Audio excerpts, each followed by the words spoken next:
Ladies and gentlemen, welcome back to the Intel Extreme Masters in Taipei for our final round of the Season 9 Championships. In 6 weeks' time, of course, we'll be heading off to Poland and Katowice to the Spodek Arena for another World Championship final. And the last two spots are up and running now from Taipei. These players in StarCraft 2 are aiming for the top 2 spots at the very least, but they're also looking for 750 points in the WCS rankings as well. Never too early to talk about WCS rankings. Apollo's back with us on the desk, and it's good for life so far. Great victory for him. Very easy in terms of the way he's gone through the group, but maybe not as easy as he might have thought in each individual map. Yeah, when anyone who hadn't have seen the games looks at the results, you just say, okay, yeah. 2-0, 2-0. Yeah. But there were some close games for sure. The 4GG second game was close, and both of the games, in my opinion, Soulkey were very 50-50. Yeah, could have gone either way. So we move on to the next game, which is our final game of the round. Let's just show you the bracket and show you how it's panned out, because there have been a couple of odd results in this one, I would say. San coming up 2-0 winner against 4GG. Now, I say surprising, but only because San's had about an hour's sleep overnight, is not feeling very good, and normally doesn't play well against Terrans. So that's an unusual result, to say the least. So 2-0 for San, and obviously with Soulkey losing in the upper bracket, that leaves us with the last two players in the bottom half of San versus Soulkey. Now, interestingly, these two met recently in the round of 32 in GSL. Soulkey winning that one 2-1. Is it going to have much bearing on this game, considering it was, pretty recent? Yes, it definitely will, but at the same time, everyone knows how San plays in this matchup. So yes and no, and I think they're going to approach this as a new best of 3. Yeah. Does Soulkey learn anything, do you think, Maynard, from the way that Life played earlier, and maybe use the same kind of tactics against San? I don't even think he needs to look at how Life deals with San. I think he just needs to study San, and I think that Soulkey's the player that, with enough information, he can make it happen. Absolutely. I mean, like Apollo said, San does the same consistent thing in PvZ. He's inspired many Protosses since, the early days of a couple of years ago with his 4-gate pressure into, whatever all in he falls up with. We were talking about your Singaporean friend playing in a very similar way. Yeah, shout out to Blisk. He loves San, does it every PvZ pretty much, and does apply a lot of that pressure, and it's very hard to stop if you do it well. And who does it better than the guy who invented it? Yeah, of course. Susie, let's get the lowdown on San, because we haven't seen him yet. No, we haven't. We've not seen him in this bracket. I've talked to him a little bit. How's he doing with the sleep deprivation as well? He's hurt his shoulder, and he said because of that, he hasn't really been able to practice all that much. Right. He's not feeling tip-top shape for this. I said, San, every time you're in a tournament like this, though, you don't make... You're always round of 8 or better. So what about this time around? He was like, I don't think I'm going to be able to do it. Really? He's not very confident in himself. Also, he's been living in Korea, but he's on a European sleep schedule. Because he'll play all night and sleep all day. So he's just like, I come here, everyone's saying that the time difference is great for them, but man, I am struggling with this. So he's got an hour of sleep last night, not feeling so great. And I know, again, Soulkey definitely wants to make it out of group. So the favor is probably over to Soulkey. Interesting win over 4GG. What does that tell you about that particular? I mean, we thought 4GG was in the form of his life coming into it. A great dream hack. He's played consistently well over the last month or so in practice. What's gone wrong today? I mean, I wish I could have seen the games. I'm very confused by that result. I don't know what happened and what Sam was able to pull out of the bag, because, like Susie said, he's not in good shape right now. His strategies in his game's been figured out very much so over the last couple of months, and then including that shoulder injury that he brought up in Pro League just last week, I think it was, it's been affecting his games. He's not playing very well, and if you watch his games in Pro League, he was getting destroyed. So this is a very difficult setup for him. I wish I knew. I'm going to go find the replays and find out how he did 4GG, because I'm very surprised. Yeah, indeed. Okay, so let's take a look at this particular matchup. Soulkey starts off as the massive favourite. Does it take a mistake by Soulkey to let San in, or does San have to play really well to beat Soulkey, or a mixture of the both? In my opinion, it is pure mistakes from Soulkey. This should be an easy 2-0 for Soulkey, and if he messes up, if he over-drones, is greedy, doesn't have the right defense against, as we all know, a super aggressive San in this matchup, then he deserves to lose, but I'm sure he won't make those type of mistakes. Do maps play a part in this? I mean, we've seen a few different strategies with some of the new maps. Especially with the new maps, depending on what the vetoes are. Does San get something out of that, though, Lee? Can he find something, one of the new maps, maybe? It means that 2-base aggression is going to be pretty much guaranteed, and Soulkey knows this on those maps where the third is more difficult. So I think Soulkey's very prepared, and I'm feeling a 2-0 for him as well. Okay. What about you, Susie? I'm going to have to go 2-0 for Soulkey. Since he didn't beat Life Hopefully he'll beat San. You know, if Soulkey does win this, though, Life has predicted this group perfectly. He absolutely has, yes. And that was the first thing he said to me this morning was, oh yeah, I'll make it out. I'll be first, Soulkey is second, San, 4GG last. Yeah. So he laid it out for us, and I think that's going to come true soon. Maybe we'll get back on the desk later on and he can predict Group D for us as well. Maybe. Maybe that's what we do. Thank you very much. Right, we'll head over to the commentary desk where Todd and Kalaris are awaiting your loving arms for our final game of Group C. All right, the second spot in Group C now has to be decided between Soulkey and San. Soulkey has already beaten San throughout this group. Will he be able to do it again? As San used to be brilliant in this matchup, but as of late has been having a rough time. Yeah, definitely. I don't know what happened exactly with him. I guess people kind of finally figured out how to counter, you know, that one style that he was using, which really consisted of one single main build. And he's been struggling a lot since, actually. Like, it kind of feels like he used to only win against Zerg, and now he only loses. Yeah. I caught a little bit of their previous series, and I guess I'll cover that here in a second after we introduce our players, James. All right, well, let's get into things then. Game number 1 of this best of 3 to find out who is moving on to the round of 8. San had so many round of 8s throughout 2014, but now we'll see if he can do that again. Spawning up to the top right-hand corner, it's our blue Zerg. It is Soulkey, representing TCM. Which means? Team Cooler Master. Used to, yeah, but now it's just now TCM. it's just TCM. Yeah. And spawning down at the bottom right-hand corner, it's our red Protoss. It is San, representing Yo Flash Wolves. San, he's been playing like he's not a confident guy at all in some of these games. I caught the second map of their previous series. When they played earlier, they actually played on Expedition Lost and then Overgrowth. But in this series, interestingly enough, it's going to be Deadwing first and then the same, Expedition Lost and Overgrowth. So they're at least going to be playing that one map different than before. But yeah, when they played on Overgrowth, it really looked like San was doing well at first. Like, he took a third base, he went into Blink, he went into +2, then he started attacking, pressuring. But he wasn't really like hitting that strong of timings, and then he delayed one of the main attacks that he went for a lot, and Soulkey ended up having just too much in general, and he Vipers in support for, you know, a lot of Hydralisks and Roaches, and then in the end he just won a big fight in the middle of the map. Even though it looked like for a moment, I thought that San was just gonna win, because they were even pretty equal on supply for the most part, like in 150 supply, both of them at some point. So in this situation, usually it's really nice for the Protoss, especially being on the same basis. So I was a little bit surprised, you know, staying on Stalkers like this, you don't really do that unless you really lack confidence and you want to try and end the game, or you decide to go for a specific timing, which didn't really happen, I felt, in that game. San wasn't that decisive as he usually is. That's one of the important things to note, is that despite San having a lot of success with very early aggression in 2014 against Zergs, he could still play it out. It wasn't quite as powerful as his aggression, but he was able to still play it out. So but usually not to the very late game, though. Not to the very late game. When it got to those points, we saw that at BlizzCon against Life on Nimbus, and didn't go well. But then again, most Protoss didn't have too easy a time on Nimbus against Protoss in the very late game. No Protoss has any experience in the late game, because we either win or lose before, James. Yeah, true.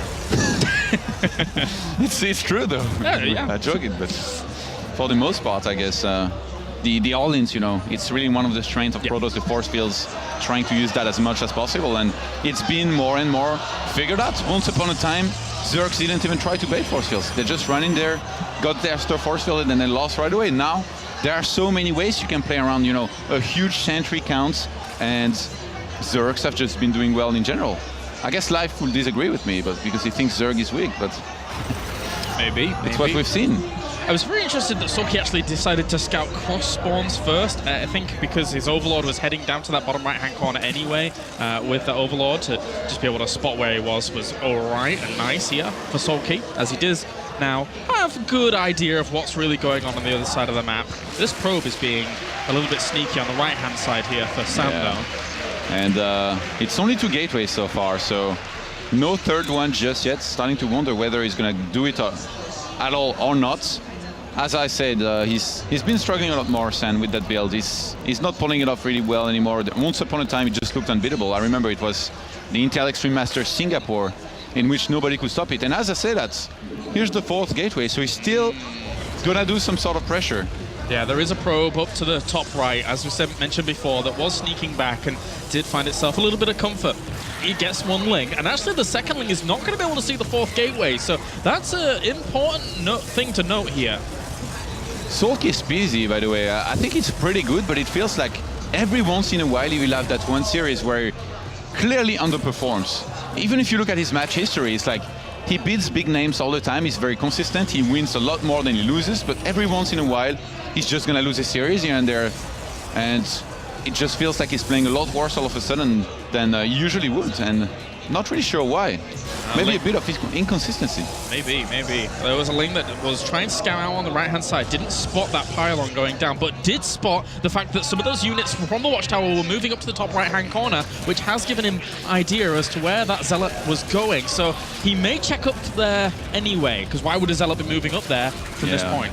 Sam kind of gave it away here, but I do think that Soulkey kind of knows what might be headed for him here. Look at this. He's getting a spine crawler around his natural. He's going to start +1 melee attacks, which is something he did earlier when he played against San. And yeah, seeing this here is it's going to be very important in helping to hold it. But the thing is, San in this game, he does not want to commit too much to being aggressive with it. He's made a lot of probes. He went for a forge. He's taking a gas already around his natural. So he might just go into, you know, a +2 and blink and third base scenario here. Yeah, it might be a cool fake out because there's not, well, actually, I say there's not too many. He keeps warping in 2 Zealots at a time, so he's only up to 8. He could be at more.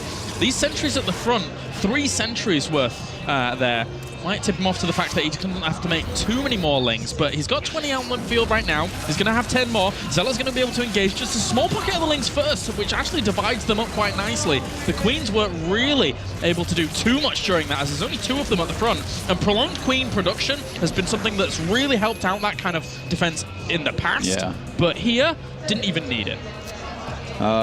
San's pro production wasn't really halted here for any moment. He got a supply block here at some point, but other than that, he's been pretty consistent. Actually, he hits another one because he hadn't plans for that one pylon that was going to get sniped here, but he's been doing a pretty good job of probing up. He's at 45 against 46 drones, which is definitely nice at this point in the game. Should be able to pretty easily take... Oh, nice. Couldn't warp in anything, so he saves the situation with a nice pylon here. And I really think that this is going to be a third base, but he's still faking out aggression. He has another recall. He can definitely move in the middle of the map, try to pretend that he's going to all in, force Soulkey into possibly making more defense, more units. But look at this. Soulkey with 14 more drones already on the way. Yeah, he's going to have a really strong economy very soon. Oh, he's going to get a cancel? Oh, Soulkey calls the bluff out of the way.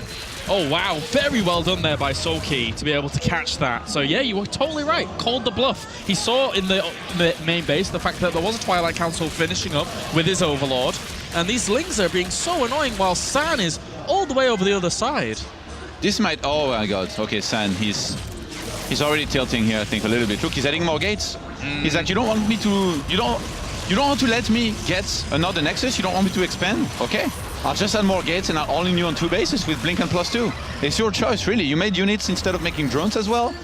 I mean, he's still 61 drones to 47 probes, but if San is consistent with the Stalker production here, which is really all he has to do, and goes for a 2 base, it's going to be a very deadly one. And entering Locus is going to start. Exactly. He needs to be able to hit before that really hits completion, as well as some come out onto the field. The Spine Crawlers are going to be able to buy some time, but this is an annoying spot to be able to deal with for the Zerg. Force Fields need to lay down, though. They don't quite come in just at the right time. A few of the Lings did wrap around. In the end, it was a nice reaction, actually, to be able to shut those out. The Lings can't get in. It's just a hard engagement position in general for Zergs to deal with right behind that third base.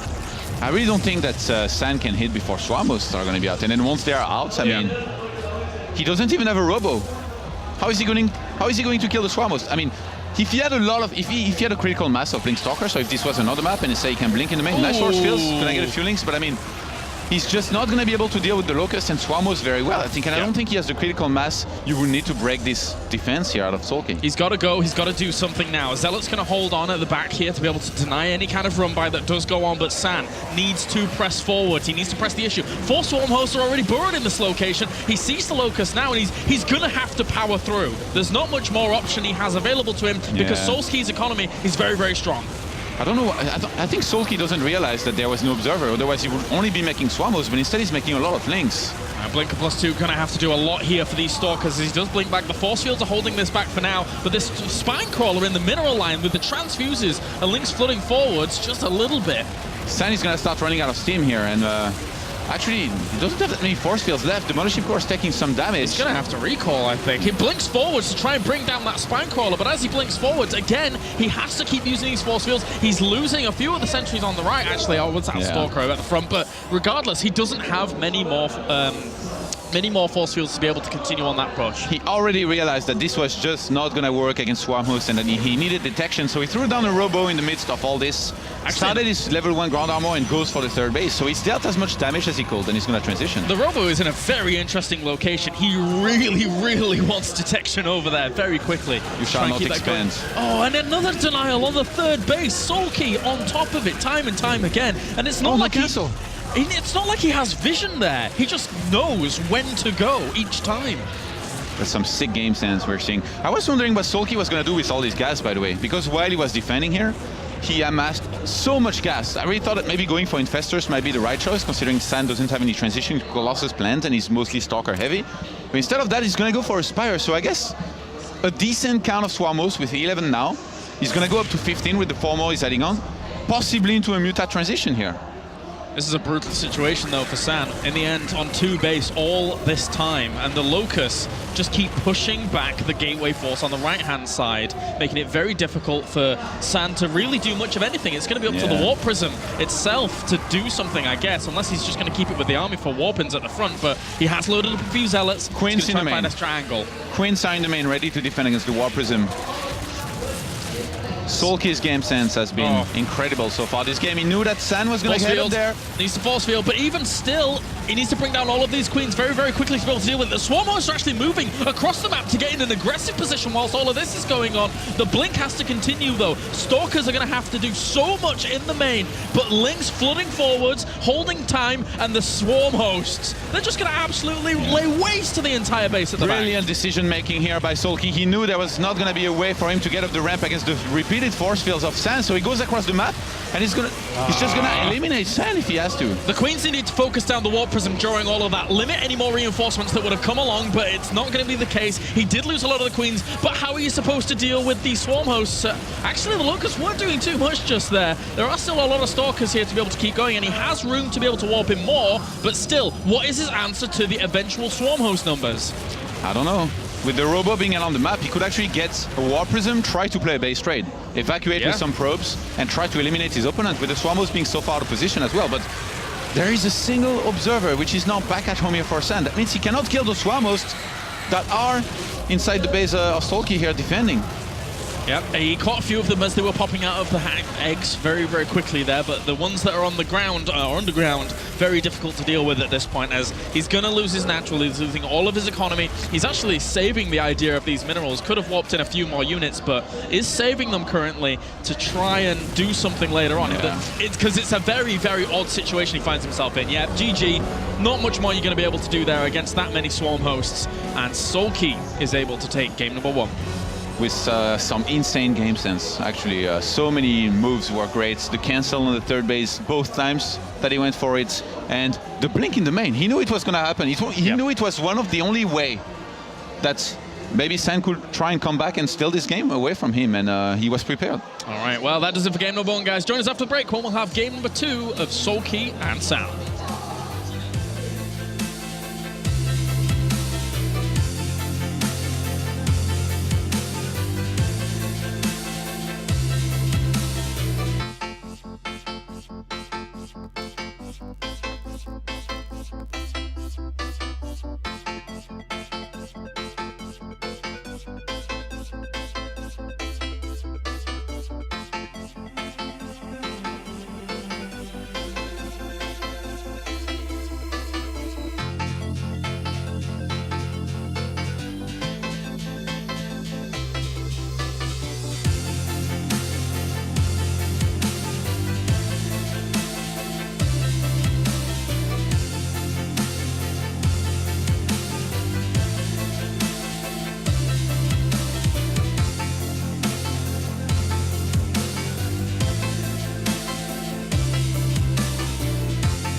All right, welcome back to the Intel Extreme Masters Taipei as we're getting into game number 2 between Soulkey and San. It's going to be on Expedition Lost, and as you mentioned before, great game sense by Soulkey. Really is able to read the flow of the game so well.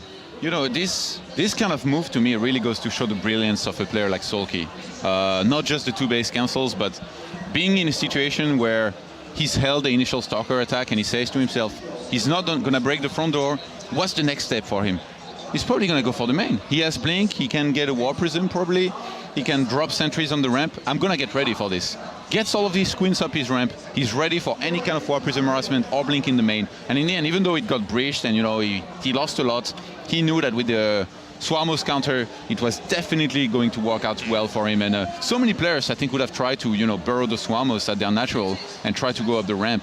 And send them against the force field. Yeah. And they would have lost if they. I really think that even if he had done that here, there is a good chance he would have lost because he wouldn't have been dealing any damage to San's base. He wouldn't have been halting his production, and the ramp would have forever after been force-fielded, James. It would have. It would have. Anyway, we're ready for game number 2 here as we get into it. As Soulkey currently 1 up in this best of 3, looking to advance on to the round of 8. Expedition Lost is our map. So spawning up to the top right-hand corner, it's our blue Zerg. It is Soulkey, representing TCM. 1 game away from advancing. And down to the bottom left-hand corner, up against it, it is San. Now we're going to see the rocks, the backdoor, be used here in this game. Maybe. We've seen players abusing it a lot, actually. And it really feels like, since this is one of the newer maps, a lot of players, they were not ready to deal with any kind of, you know, backdoor aggression, any kind of attack from behind headed for their main. They reacted too late, you know, to this being taken down. Which in this case, if you're San and you don't sort of, you know, wall it off or look out a lot for somebody attacking you through there, if Soulkey gets like a whole bunch of roaches and breaks this down and then enters the main of San, San's going to be in so much trouble. So he's going to have to keep that in mind. But knowing San, he's probably going to be the one bringing the aggression to Soulkey anyway, and with that pylon being where it is, and a probe being sent there now, it looks like he might want to try and cannon rush a Soulkey who surely should be looking out for it at minimum, especially, I mean, with the game sense and reactions that we've seen in the previous game. I really don't expect him to start falling asleep and letting this one work. And actually he goes for pull first. Oh, okay. But yeah, it's actually a pretty good map to go for cannon rush on. There's a lot of ways to get across the map with that probe without the Overlord being able to spot it initially, unless you leave your second Overlord at the ramp at your natural. But he's already been spotted in the end and will now be fought against. But obviously San is going to know that it is not a hatchery first. Really cool trick here. Hiding the drone, you know, behind the middle line a little bit here for Soulkey. Usually the good maps for cannon rushing are the ones where there is very little space behind the middle line of the natural, because you can wall in cannons very easily. So like King Sejong Station, you know, for example. But here, San's definitely going to be disappointed in seeing that there is no cannon rushing opportunity. He knows that he has to start a Nexus. Gonna follow this up with the gateway here. Not after going for a second pylon in the main, so I guess he's gonna delay his cannon a lot, but not enough for him to supposedly take any damage, especially since Soulkey only went for 2 links here. One thing that I love in this matchup, especially, is whenever you see Zerg's even delayed responses to this is using queens a lot for defense in terms of prolonged production to the point where you get so many queens, and that's what we saw Soulkey do in the previous game. So even though he traded off a load of them, to go for the defense, look how much time he bought with all of those queens to make sure that nothing really died in the main base, which was really, really cool. I wouldn't mind seeing it again later on in this game, depending on what Sam wants to do. Moral of the story, Kylar likes queens. I like queens. I totally agree with you. I think they did a great job that game. You know, not just the creep spread, the injects, but being there to defend, having the transfuses. And it's definitely something that we see sometimes from some Zergs specifically. I don't think it's one of the traits of Soulkey's play, and he uses it every time, but in that previous game, definitely it did wonders for him. Now on this map, I don't think it will be nearly as good, just because of the way, you know, the base are far apart, and queens are very slow units. Yeah, they are. You see a lot of immortal pushes from Protoss on this map, actually, just to try and exploit the fact that thirds and seconds are very far away. Likewise, it doesn't really help the Protoss too much establishing a third base. So maybe Sang could go for something like that here. We'll have to find out in just a bit. There is some very force-fieldable ramps, actually, on this map, you know. ramps where you need either 2 or 3 force fields to completely lock them down. And I mean, San is that guy who loves to open, you know, with 4 gates pressure into Immortal Push, but now having kind of been forced into opening Forge Nexus, he's gonna open with a Stalker, the quick +1 behind this, and since the Link got in, he might delay his tech, so we're gonna see in a second what it is gonna be. And he seemed quite avid about getting that Ling. He was trying to zap away at it with the probe, so really wants to deny it, really wants to throw down his tech very soon. He's almost up to 100 gas. Is it gonna be a Robo? I think probably. I don't think he's gonna be a Twilight here. We really don't see that anymore, you know, rushing a quick Twilight, sometimes getting DTs, which is actually one of the things that can make it very strong. Well, that it won't be expected. Pushing the Overlord away, over at his main base at least. So Robo's coming in a little bit later if he would go for something like that. He's going to drop down some gateways here. Yeah. 2 only. I thought it's always 3 here when you open Forge like this. You have the money for it anyway. Go on, San, go on. Come on, one more. Be a good boy. Well, really trying to push these Overlords away, but they are being pesky. Roachhorn's going to get thrown down by Soulkey as well in response to really not seeing a whole lot. So wants to make sure he's going to be well and truly defended against anything that would come along his way, opening up his supply just a little bit in case he does need to pump out some of those roaches. He's still making probes here, so starting to think he's going to be a 3rd base. And yeah, he sends a probe there. He's going to take it. And that being spotted with... Could he put some pressure on here, Soulkey, to try and be annoying at that location? He doesn't have Link speed yet, so I don't think so. 7 roaches on the way. That was really nice, by the way, those few Zerglings. It's so funny, like San didn't dare starting a Nexus in front of them. That's a lot of roaches, Todd. Yeah. That's a lot of roaches. I don't think Soulkey realized that San is already on 3 gateways, but I mean, regardless, he could still do some damage. It's not going to be about the force fields. Like I said, the fact that the 3rd base is so secluded, is so far away from the natural, and that there is a ramp and all that, it can make it very difficult for somebody to defend if he's attacked by overwhelming numbers. So in this case, that would be the Zergonglion with a lot of roaches and Lings, and later on, if a Protoss attacks with lots of sentries, it's going to be great for him. And look, I guess San is aware about the danger of that position and that back door here. Oh, you have to be, because there's a lot of Zerg units flooding across the map at the moment. That's a lot of roaches, a lot of Lings as well, trying to find a good angle to be able to put on some pressure. The hallucinated Phoenix of San is going across the map and hasn't spotted any of those units. I'm not sure you realize that the rock's getting attacked. On top of the sentries, getting quite a lot of them, having to expend a lot of force fields there as well. That is really going to hurt San. All of his armies were way out of position to be able to deal with anything. The roaches are on the back rocks, the Lings are on the 3rd base, and this is catastrophic here for San, who all of a sudden, in the blink of an eye, took massive damage to his army, and is going to get torn apart on these 2 locations. And he doesn't even have a Robo yet. That means no Immortals to help against this huge amount of roaches. Behind this, there are Soulkey. He's not going to commit too much to this. He's still getting some drones, getting a few Links here and there to try and reinforce. It's going to be the roaches on the left-hand side and the Links on the right-hand side to try and do some damage to San. Bringing down one of these gateways now. It is exposed, trying to force field. Does catch a few of these in the end. Just wants to bring those roaches back, save some time. There's only 1 sentry there, so you don't, unless he warps in another one, he's going to have to wall in with buildings. Here come the Links as well. That force field dissipates. Links full of forwards. Roach is going to help on out, and this is really going to hurt here, as a lot of those units are finally going to end up falling. Soulkey now really in the driving seat of this game. In the driving seat, I think that's one good way to put it, because he has so many speed Links and roaches, speedless, in the main of his opponent, doing a ton of damage. He's actually on 114 supply to 73, so it's looking pretty bad for San. It looks like the main's been breached, and I don't think he's going to last too much longer in this game. Yeah, going to be very difficult, I think, at this point. He is down and out. He tried to that photon overcharge, as you mentioned. A lot of units still left, but other than that, it's going to be difficult for San to keep going. It's, you know, it's San, as much as he was getting ready to prepare for defense on the left-hand side with, you know, walling off those rocks, at the same time, the hallucination that he sent across the map went through the right-hand side, so it missed all of those units. If he had seen those, he would have been in position, basically waiting on the right-hand side, you know, behind the buildings, and on the left-hand side, he could have warped in enough units to defend there. But all that he saw, because his hallucination missed those units, was a Zerg player, or he most probably heard it, was a Zerg player basically attacking the rocks on the left-hand side. He heard that, he's like, okay, red alert, I'm going to be attacked on the left-hand side through those rocks, I need to send everything there. He sent his units with the sentries from the 3rd base into the main, Lynx caught that on the way, and it almost feels like Soulkey knew it was going to go down this way. In sending the roaches to the left-hand side, he kind of baited San to come back from the third base into the main, which is brilliant once again.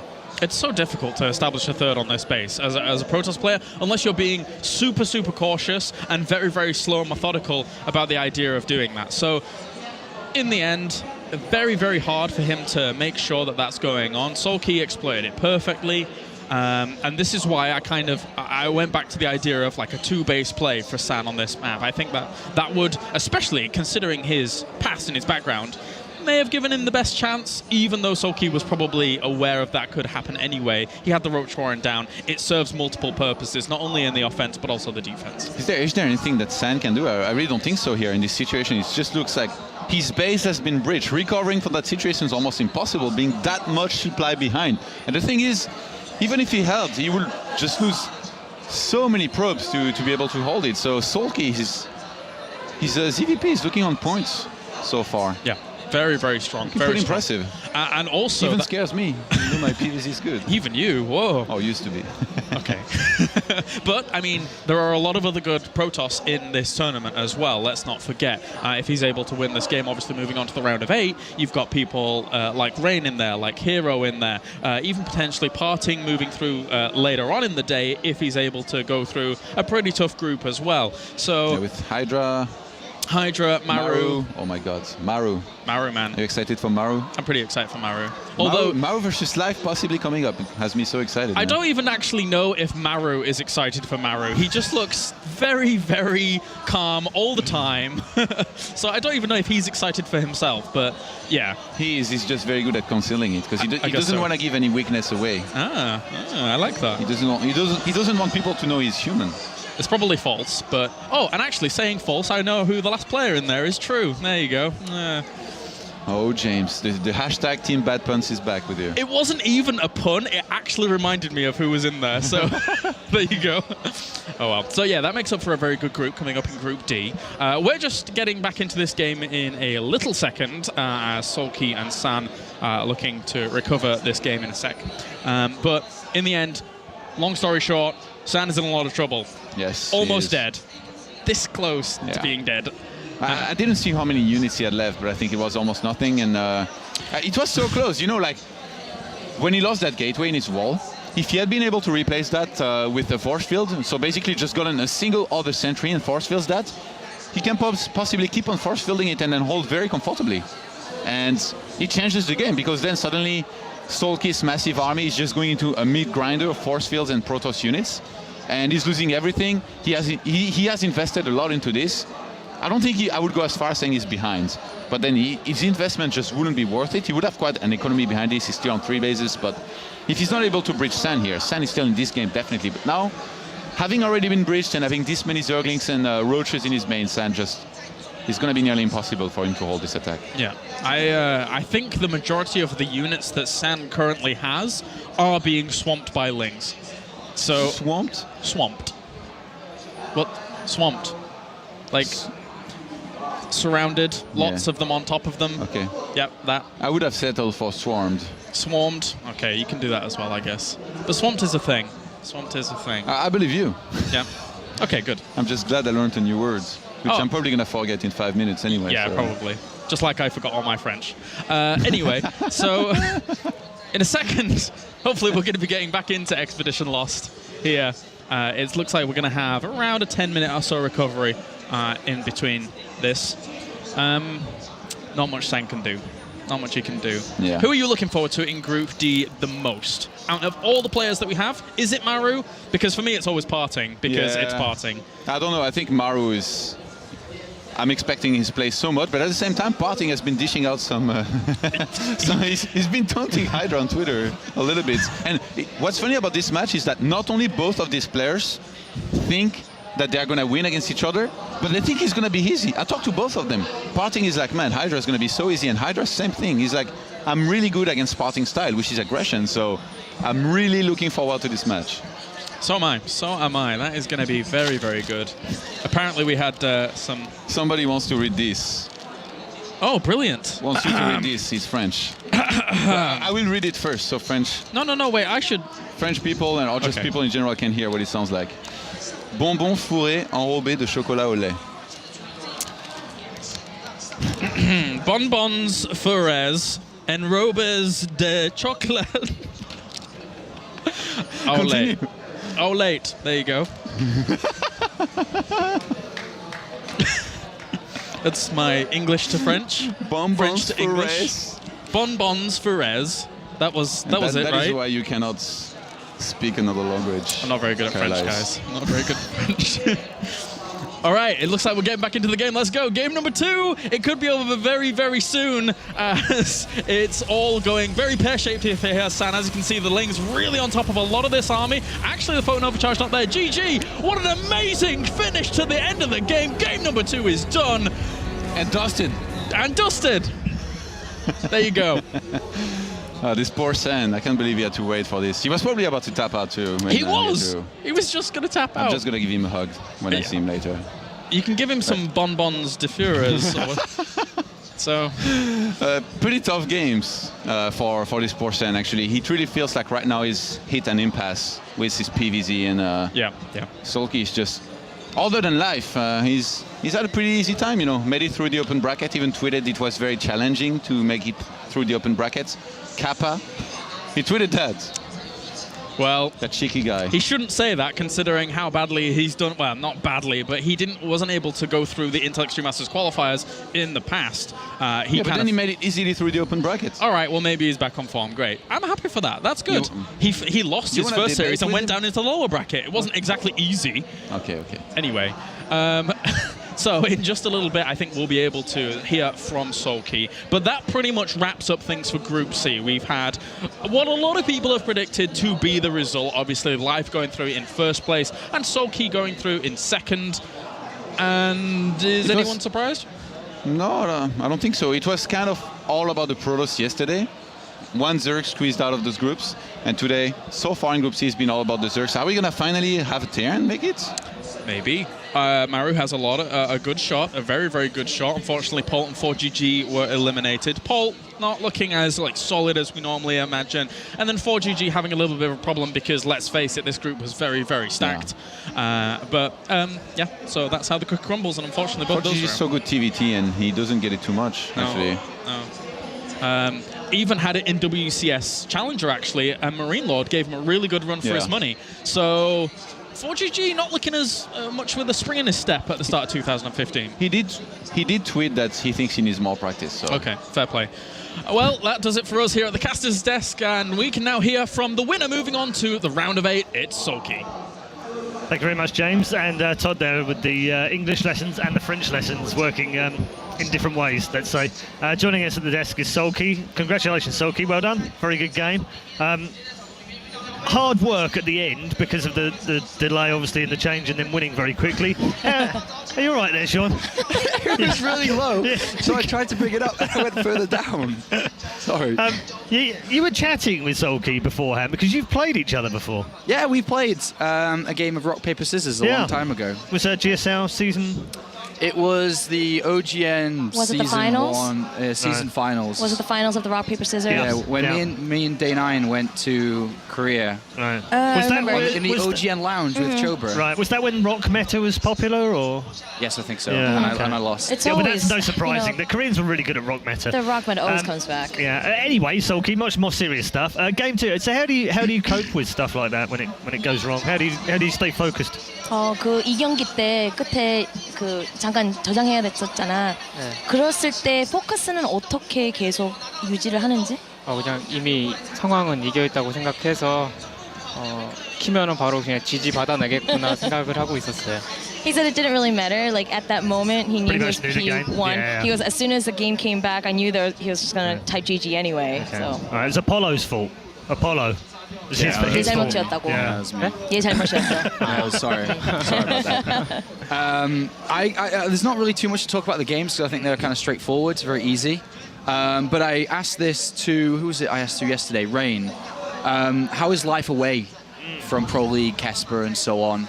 What is it like for him as a pro gamer and again as a human being? 게임들에 대해서는 좀 되게 쉽게 이긴 것 같았으니까 자기가 알고 싶은 거는 지금 이제 한국 팀을 떠나서 왜 해고 나도 한국말이 이렇게 안 돼. My Korean is leaving me today. 해외 sounded great. 팀에 왔으니까 Sounded good to me. 삶이 얼마큼 더 좋으냐고. 그냥 이렇게 해외에 올 수 있게 돼서 그런 거 자체가 일단 좋고요. 혼자서 하니까 아무래도 조금 불편하긴 해도 편하긴 해요. 네. 이렇게 해외에 오는 게 저는 되게 좋아요. Okay. He had shared with me earlier that he had really wanted to come to these foreign events, and now that he's on a foreign team, he's able to make it here, and it just makes him feel really good, you know, to be here. He has a lot more freedom, and he said there are hard moments because he can't really, I guess, get the practice schedule done as he used to. But other than that, the freedom is great. Okay, can you ask him if he's talked to Craig yet, and if he has, does he understand Geordie? To Craig? Yeah, I'm on the same as you two. Craig is one of the managers at TCM. so I just TCM에 wanna- 있는 매니저 크레이그 누군지 알아? 크랙이요? Yeah. 그 채팅으로만. He's only 봐서- talked to him through Okay, chatting. okay, that's good. Ask him when he does finally talk to Craig whether he actually understands anything he says. 'Cause it'd be really 크레이그라는 interesting. 분이 되게 사투리가 심하니까 같이 얘기하게 되면은 알아들 수 있냐고 하면 알고 싶다고. It's all good. Trust me, he's fine. Good guy. Okay, it's great. So you're enjoying stuff. You're enjoying life outside of Korea, and you're able to go to all these international. Are we going to see you at more internationals this year? At, other Intel Extreme Masters, DreamHack, whatever comes up. 2015년에 그 드림핵이나 IEM 같은데 더 많이 참가할 예정인지. 네, 웬만하면은 갈 수 있다면은 다 가고 싶어요. Whatever he can get his hands on, he wants to make sure he is Great. there for 2015. Great. We love that. Well, I want to ask him a question. Was earlier he said out of Group C he was going to make first, and that Life was going to come in second. Yeah. I'm just wondering how he feels about that. 아침에 얘기했을 때 네가 1위로 나가고 라이프가 2위 할 거라고 했잖아. 지금 이렇게 됐는데 느낌이 어때? 생각보다 이승현 선수가 너무 잘하시더라고요. 제가 그래도 좀 많이 이겼어가지고 자신감이 너무 과했던 것 같고 조금 제가 겸손해질 수 있었던 것 같아요. He said, now that I've played him, I realized life is really good, and I might have overestimated what I was thinking about him earlier, and he's definitely humbled me a bit more for this tournament, and he's learned his lesson. Okay. All right, final question on my side. Coming into Group C, I think it was pretty obvious for all fans and himself that he was going to advance from today's group, but going into the round of 8, this is, I mean, how does he feel? It's obviously, you've got Hero in there 3 times, International Masters champion, you've got Rain in there, you've already got Life in there, and you're going to have a couple of good players from Group D. How confident is he compared to Group C going into the round of 8? 이제 뭐 C조는 나왔다 하는데 8강 들어가면서 보면은 뭐 준호도 있고 벌써 IEM 몇 번 우승한 사람이 있고 석현이 다 되게 잘하는 선수들인데 지금은 자신감이 어떤지? 자신감 충분히 있고요. 테란 선수가 별로 없기 때문에 좀 더 좀 편한 것 같아요. 저는 요새 테란전이 조금 힘들어서 토스전이 조금 더 물이 오른 느낌이라서 좀 할만할 것 같아요. He says actually going into the round of 8, there's not a lot of Terrans, so he's really relieved about that. But he's fully confident that he'll be able to play his best while he's in the round of 8. Okay. 뭐 Good stuff. 피하고 싶은 선수는 딱히. 일단 윤종이가 1등이라서 별로 붙고 싶지가 않더라고요. 차라리 윤종이랑 준호도 잘하고 피하고 싶은데 둘 다 피하고 싶긴 하네요. D조에서 성주랑 이삭이가 1등으로 안 왔으면 좋겠어요. 안 올라갔으면 좋겠어요. He wants to avoid Hero and Rain. He goes, if I could avoid them later on, that would be great for him. And from D, he wishes that parting wouldn't be number 1. Okay. What about Maru? Marudo? Oh, and Maru. Maru. And Maru. And that other really good Terran player. Indeed. All right. Thank you very much, Soulkey. Well done on advancing through Group C. We're going to take a very quick break here in Taipei, but when we come back, we'll head into Group D, our final group of the day and of the round of 16. So far, so good if you're a Protoss or a Zerg. But so far, we have no Terrans in the round of 8. Can Maru change things? We'll find out after the break.